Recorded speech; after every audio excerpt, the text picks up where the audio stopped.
If you're watching this, you're probably a DM who's on the fence as to whether or not you want to play Lancer or some other mecha game. Maybe you just need a palate cleanser from the Dragon game or the Pathfinding game.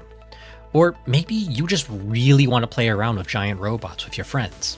Whatever the reason, I'm going to give you 6 reasons that will hopefully tip the scale in favor of this beautiful game of giant stompy robots.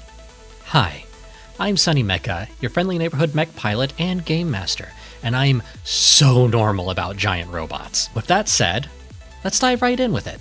Number 1. The setting kicks so much ass, but it's not as rigid as you might think. So, if you ask anyone about Lancer, they'll probably gush about how interesting the sci-fi setting is. They'll go on and on about Union, the Trade Baronies, the Deimos event, and the Corpo states. I'm not here to give you lore dumps. Zactac does an amazing job at that already, and I highly recommend his lore videos. Seriously, they're good, and they'll get you hyped for the setting. The setting is amazing, but it's a little intimidating to play around with someone else's world. Well, good news! The setting is mostly just interesting ideas and broad concepts meant to stoke the flames of imagination and give you something to nibble on for your own ideas. If you wanted to, you could completely ignore the greater setting, make your own cluster of star systems far away from Union slipgates, and play out the entirety of Gundam's plot if you really wanted to. Just like how D&D has the Shadow Dark planes, beholders, gods, demons, and what have you, Lancer has slipgates, corpo states, chassis, paracausal tech, and NHPs for you to play around with as concepts. This isn't a hard sci-fi setting. It's science fantasy wearing a hard sci-fi costume. You don't need to overthink the technobabble. Just like in D&D, where you can handwave most things as magic or a wizard did it, you can do the same thing here with paracausal tech and an NHP or Corpo exec did it. The important part is that your players are the big dumb space cavalry going to save the day. So have fun with it. Make some giant robots explode. Number 2. The cost of entry is significantly lower than D&D. The player version of the rules is free on itch, with the only things behind a paywall being GM tools and NPC data for the web app. Unlike D&D, where you get nickel and dime to hell and high water, Lancer actually respects your wallet.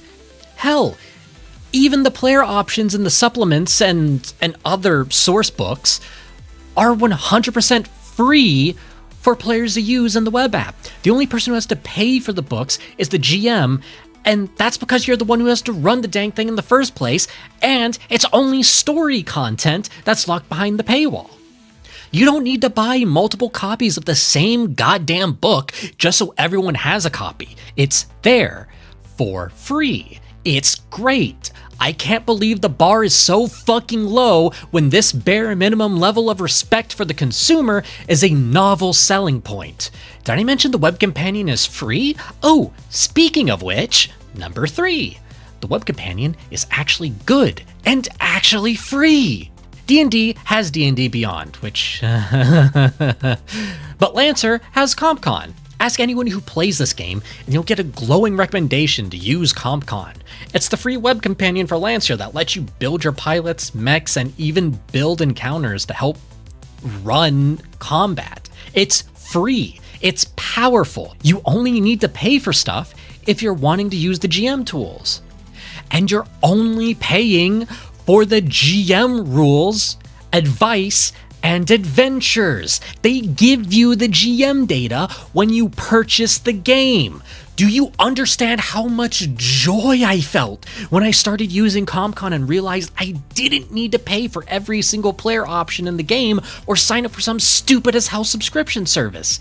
It was so refreshing. I didn't realize how tense I was until I felt my body relax for the first time from this revelation. I didn't feel like I was an obstacle to someone else's money. I felt like a welcomed player. Number 4. Combat is easier and quicker to run compared to D&D. So, one thing about Lancer's combat is that everyone will have a different opinion on how crunchy it is compared to, say, 5e or Pathfinder. I'm not going to pretend it's rules light. There's a lot of moving parts to read up on and learn, as evident from the fact that my script for my Lancer combat video is 7 pages long in counting. However, I can say that the game is surprisingly fast-paced compared to D&D. It has all of the same DNA, it just handles actions a little bit differently.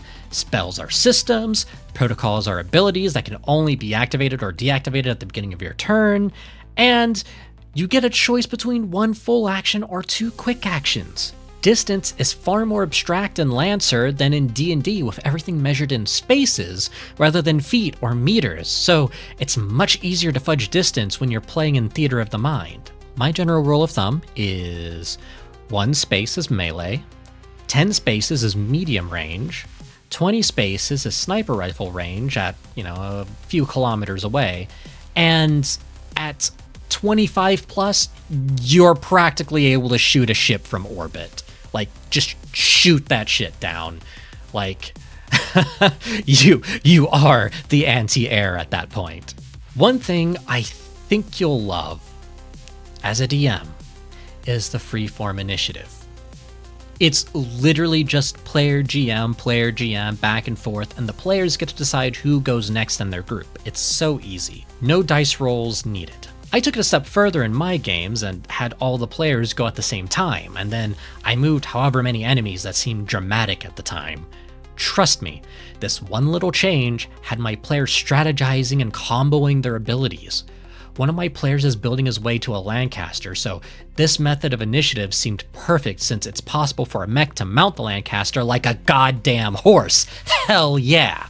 That being said, if your players are fatigued from the heavy combat from other systems, well, good news.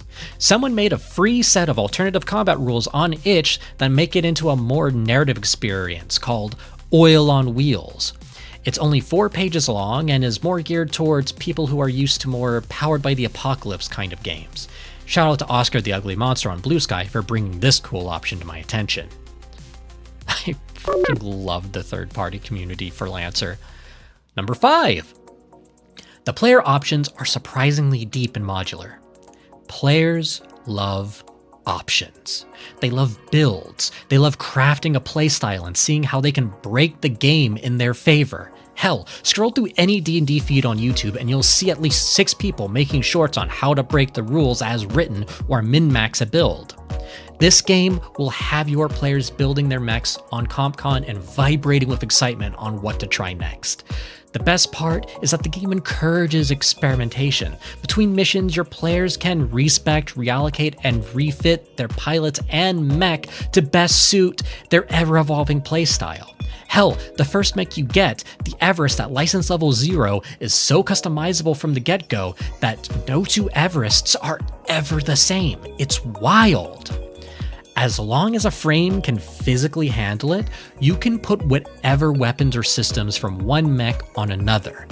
It's a multi-classer's dream, and it's all baked in so elegantly into the system.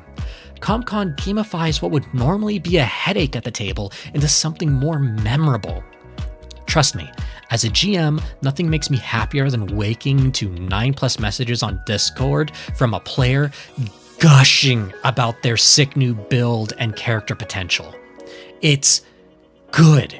That's so good. GMs, you don't understand. That means your players are having fun. They're invested. Embrace it. Number 6. The third-party license is very generous. After the whole D&D OGL mess from a while back, this is just so refreshing.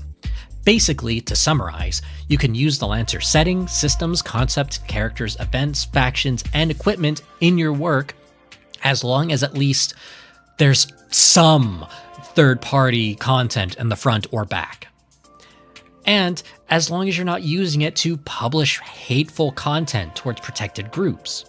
You may not, however, use the art or text from published or draft works. That's gotta be 100% you.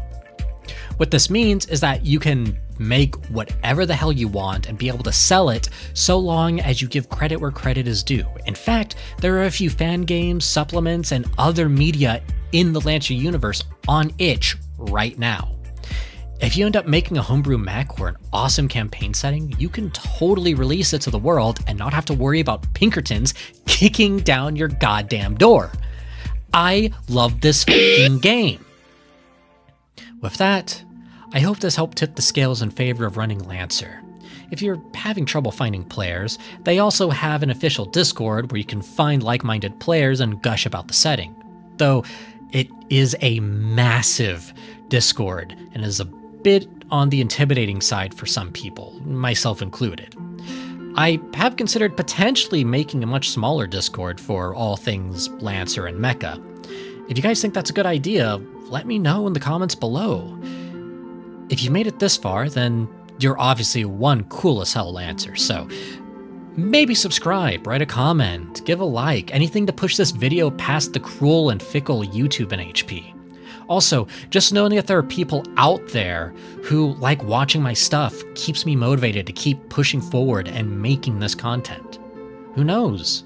Maybe one day I could even do this as a living and break the chains of retail. Wouldn't that be a novel idea? But anyways, until next time, I'll catch you around.